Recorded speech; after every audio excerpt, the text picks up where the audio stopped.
Welcome students on speedy maths. आज हम class 10th mathematics new book NCERT के chapter 4 की एक्सरसाइज 4.3 का क्वेश्चन नंबर 3 करने वाले हैं, जिसमें स्टूडेंट हमसे पूछा गया है, is it possible to design a rectangular mango grove whose length is twice its breadth and the area is 800 metre square, if so find its length and breadth. आइए student इसे समझते हुए सॉल्व करते हैं।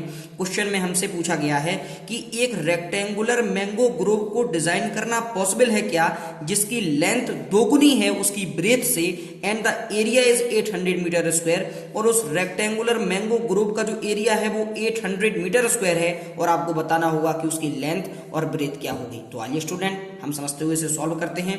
तो सबसे पहले आप सॉल्यूशन डाल लीजिएगा और हम शुरू करते हैं। यहां पर देखिएगा, जो हमारी लेंथ है वो ब्रेथ की दोगुनी है, यानी लेंथ हमारी ब्रेथ पर डिपेंड है। तो हम लिखेंगे सबसे पहले let the breadth of rectangular mango grove is equal to x metre. Student आप गौर कीजिएगा, मैंने यहां पर जो रेक्टेंगुलर मैंगो ग्रोव है उसकी ब्रेथ को एक्स मीटर माना है। सो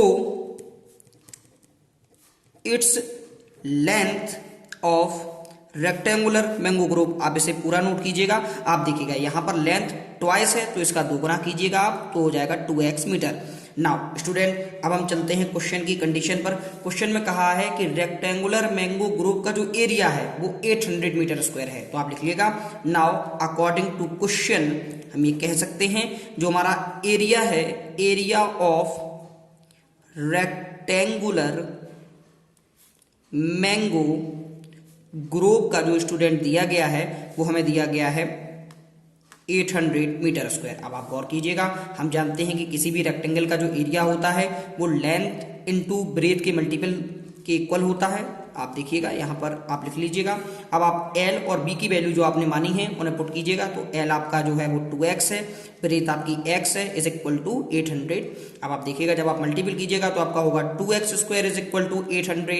आप 2 का डिवाइड कीजिएगा राइट हैंड साइड में, तो 800 अपॉन 2 कीजिएगा, तो इसे कट करने पर स्टूडेंट हमारा 400 आ जाता है। आप देखिएगा x square is equal to 400, और हम जानते हैं कि जो हमारा 400 है वो 20 का स्क्वायर होता है, दोनों से स्क्वायर कट जाता है, तो आपकी जो x की वैल्यू है वो आती है 20 मीटर। स्टूडेंट जो आपने x था वो आपने ब्रेथ को कंसीडर किया था, तो ब्रेथ की जो वैल्यू स्टूडेंट निकल कर आई है वो है 20 मीटर।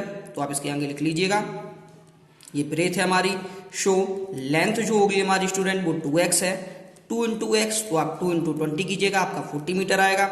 आई होप आप इस क्वेश्चन को समझे होंगे। अगर कोई फिर भी प्रॉब्लम है तो आप कमेंट बॉक्स के जरिए से पूछ सकते हैं। आपने पूरा वीडियो देखा, इसके लिए बहुत बहुत धन्यवाद। Thank you.